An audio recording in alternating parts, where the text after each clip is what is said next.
آتے ہیں مداحنت کسے کہتے ہیں؟ مداحنت برائیوں کو برداشت کرنا. یہ ہے.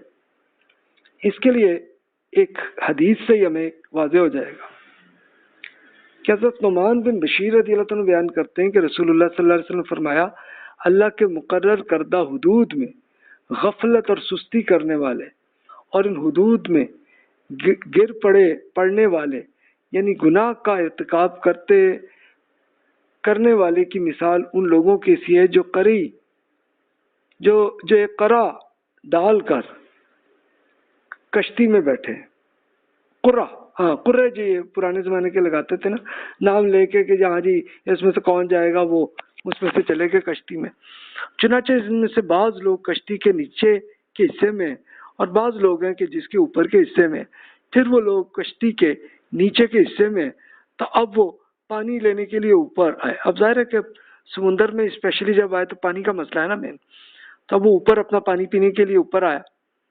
تو اس حصے میں بیٹھے ہوئے لوگ اس شخص کے آنے جانے کی وجہ سے تکلیف محسوس کرنے لگے کہ جو پانی لانے کے لیے اوپر جائے اور وہاں لوگوں کے درمیان سے گزرے.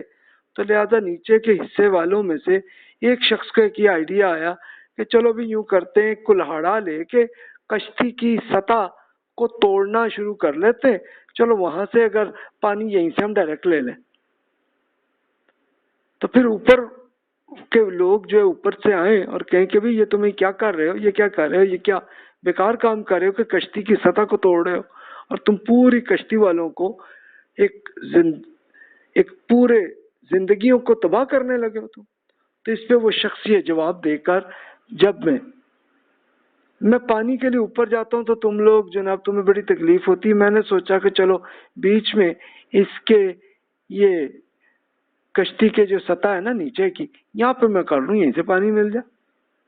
تو ایسی حالت میں اگر وہ لوگ اس کے ہاتھ کو روک دیں تو پھر کشتی کی سطح نہ توڑنے دیں تو پھر تو ٹھیک ہے کہ اس کے لیے تو پھر یہی ہوگا نا کہ غرقابی اور ہلاکت سے اب بچ جائیں گے. لیکن اگر اسے کا حال چھوڑ دیں گے تو پھر کشتی کی سطح توڑنے سے اس کو نہیں روک سکتے اب، اور پھر اس کو بھی ہلاکت میں ڈالیں گے اور خود بھی ہلاک ہو جائیں گے. تو یہ مداحنت ہے. مداحنت یہ ہے کہ چلو یار چھوڑو یار جو کر رہا کرتا رہے، تو کرے تو پھر ہم بھی ڈوب جائیں گے. تو یہ بالکل یہ ہمارے ہاں اسپیشلی ایتھیکلی جتنے گناہ ہم لوگ کرتے ہیں تو یہ اسی طرح ہی ہے کہ اگر مثال کے طور پہ کرپشن اگر ایک بندے نے کی ہے تو وہیں پہ بات نہیں ختم ہو جاتی. کرپشن کا پھر رزلٹ ہوتا ہے کہ آہستہ آہستہ دوسرے کو بھی وہ آئیڈیا آتا ہے، آتے آتے وہ کرتے ہیں اور پھر اس کا ایٹ دا رزلٹ یہ ہوتا ہے کہ پورے ملک کی اکانومی تباہ ہو جاتی ہے. وہ پریکٹیکلی اپنے کیس خود دیکھ چکا ہوگا اپنے ملک میں. تو جناب یہ ایک ایگزامپل ہے. اگر کرپشن کو شروع سے ہی روک دیا جاتا، کوئی طریقے ایسے اختیار کیے جاتے تو پھر چانسز بہت کم تھے، لیکن اب بڑھ رہے. تو یہ رزلٹ ہے کہ پھر اس کے بعد یہ ہلاکت پھر سارے ہی ہلاک ہو جائیں گے. یہ رزلٹ ہوتے ہیں اس نوعیت. اور وہ پریکٹیکلی یہ کرپشن کی میں نے ایک ایگزامپل دی. اس طرح کسی اور آپ معاملے کو آپ دیکھ لیجئے، بدکاری کو ہی لے لیجئے تو بدکاری میں پھر یہ رزلٹ آپ خود دیکھ سکتے ہیں یورپ اور امریکہ میں کہ ان کے ہاں شادی بہت کم ہو گئی. ہونے کا پھر رزلٹ ہوا کہ خواتین نے پھر جب ازدواجی تعلق دوسروں سے قائم کیا تو پھر بچے ہی پیدا نہیں کیے. تو پھر رزلٹ کیا ہوا کہ ان کی آبادی بہت کم ہے نوجوان لڑکوں کی. یہ رزلٹ ہوا. تو جناب یہ پھر فائنل رزلٹ ہوتا ہے.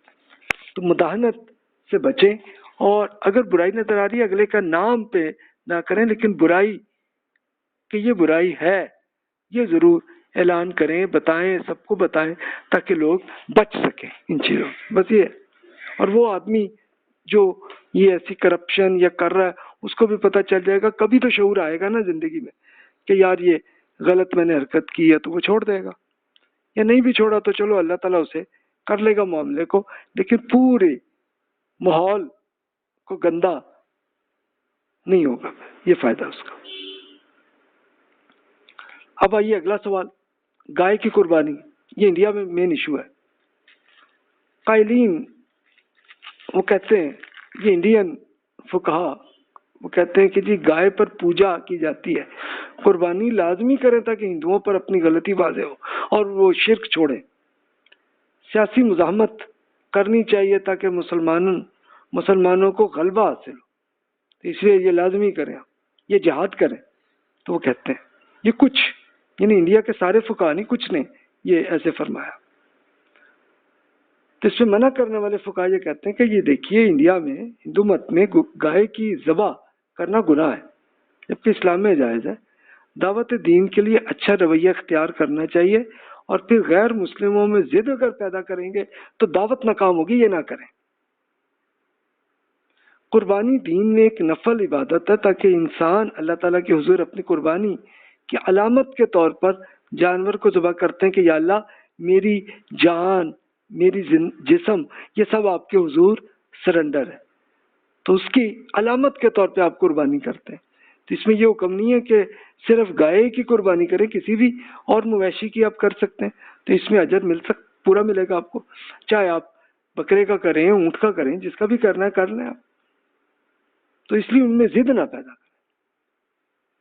ہندو مت میں گائے کو ذبح کرنا گناہ ہے، اس لیے اس کی عزت کرتے ہوئے ذبح بھی نہیں کرنا چاہیے۔ ان کی غلطی کو پہلے ایمان، اسلام، توحید، اس کی دعوت پہنچائیں۔ جب انہیں واضح ہو جائے گا تو وہ ایمان لے آئیں گے، تو پھر تب لے جا کے انہیں گائے کو ذبح کرنے کی غلط فہمی کو تب جا کے واضح کیجیے گا، شروع پہلے دن سے سٹارٹ یہ نہ کریں۔ یعنی جب آپ ہندو حضرات میں جب آپ دعوت پہنچائیں تو پہلے آپ ایمان، اسلام، توحید پہ آئیں۔ اچھا، وہ میں نے پریکٹیکلی پھر جب ہندو مت کی میں نے اسٹڈی کی تو پتہ چلا کہ ان کے بہت سے فرقے ہیں، اور بہت سارے فرقے ایسے ہیں کہ جو توحید پہ پورے قائل ہیں۔ مثال کے طور پر جیسے سکھ حضرات ہیں، تو وہ الگ مذہب تو بعد میں بنا، لیکن پہلے ایکچولی ہندو مت کا ایک فرقہ تھا، تو وہ ایک پورے توحید پہ پورے قائل ہیں۔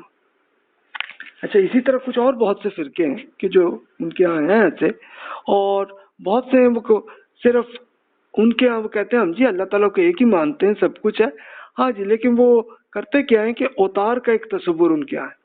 اوتار کا مطلب کیا ہے کہ وہ خدا جو ہے نا وہ انسانی شکل میں آ جاتا ہے، تو وہ اس طرح سے وہ کچھ شخصیتوں کو سمجھتے ہیں کہ یار یہ خدا ہے، تو تب لے جا کے شرک ان کے یہاں پھیلا ہے۔ تو سیم آپ دیکھیں تو مسلمانوں کے ہاں بھی ایسے ہی آیا ہے معاملہ کہ انہوں نے بھی کچھ شخصیتوں کو ان سے عقیدت کرنے لگے کہ جناب یہ ولی اللہ ہے، اللہ کا دوست ہے، تو اس طرح لے کے ان سے عقیدت کر کے پھر اللہ تعالیٰ سے دعا کرنے کے بجائے انہی بزرگوں سے کرنے لگے، تو پھر یہ رزلٹ ایسا آتا ہے نا۔ اب انڈیا میں فسادات سے بچنا چاہیے، قربانی جو بھی کرنا ہے کسی اور جانور کی کرے، اور انسان کی زندگی زیادہ اہم ہے۔ انتہا پسند حضرات وہ انڈیا میں بھی ہیں، پاکستان میں بھی ہیں، مسلمانوں پہ حملہ کر سکتے ہیں، تو اس لیے سے بچنا چاہیے، یہ نہ کریں نا، کوئی اور قربانی کر لیں، تو اس میں کیا عرض ہے۔ تو یہ انڈین بھائیوں کے لیے یہ ایک کچھ جو دونوں کے دلائل ہیں عرض کر دی ہیں۔ اب آئیے آگے ہم چلتے ہیں آج کل ٹیکنالوجی کے زمانے میں۔